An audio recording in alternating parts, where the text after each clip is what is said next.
Last কয়েকটা ম্যাচে শরীর অসুস্থ থাকার কারণে রাত ২টায় যে ম্যাচগুলো হচ্ছে ওই ম্যাচগুলো দেখা সম্ভব হচ্ছে না। তবে ওই চ্যাম্পিয়ন্স লিগের পর থেকে যেন একটা ফাটাফাটি উইন্ডো চলতেছে ফুটবলে, যেখানে আপনার লিভারপুল কামব্যাক করছে, আপনার ম্যান ইউ জিতছে, তারপর আর্সেনাল ড্র করছে, বার্সা তাদের ঘরের মাঠে দিচ্ছে ওই চেলসি ট্র্যাজেডির পর।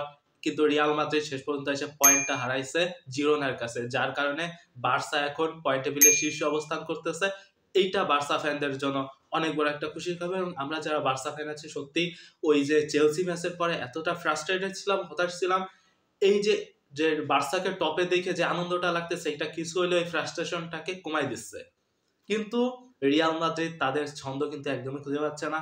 জাভি আলোনসো, যাকে কিনা এত আশা ভরসা করে আনা হয়েছিল রিয়াল মাদ্রিদের কোচিং প্যানেলে, কিন্তু সে তার যে ডেলিভারটা এটা ঠিকমতো করতে পারতেছে না।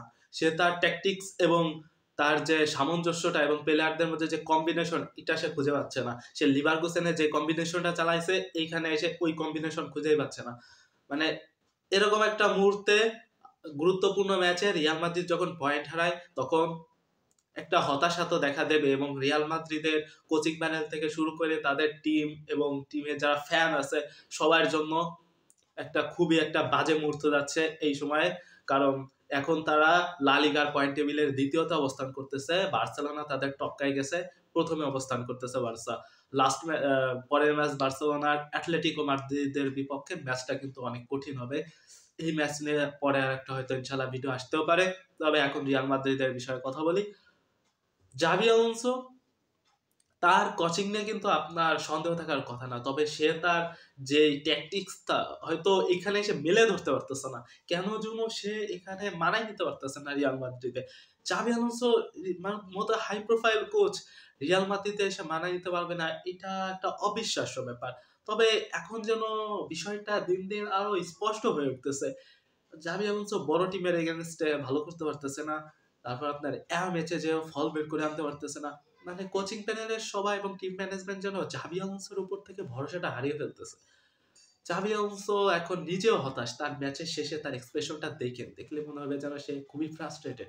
কারণ এরকম একটা ফলাফলের পর আপনি ফ্রাস্ট্রেটেড থাকবেন যখন আপনার টিম এরকম ফলাফল করতেছে।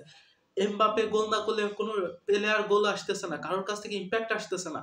ভিনিসিয়াস জুনিয়র ভালো খেলতেছে কিন্তু ইম্প্যাক্ট রাখতে পারতেছে না, হয়তো অ্যাসিস্ট আসতেছে কিন্তু গোল করতে পারতেছে না। আপনার প্লেয়ার রদ্রিগো লাস্ট ৩৯ ম্যাচে তার কোনো গোল নেই।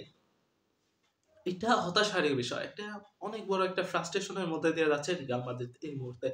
এবং মাদ্রিদ ফ্যান মানে ফ্যান বেসদের মধ্যে এখন একটা মানে খুব একটা বাজে অবস্থা। এবং বার্সেলোনার অবস্থা তারও খারাপ, তারা চেলসির কাছে বাজেভাবে হারছে।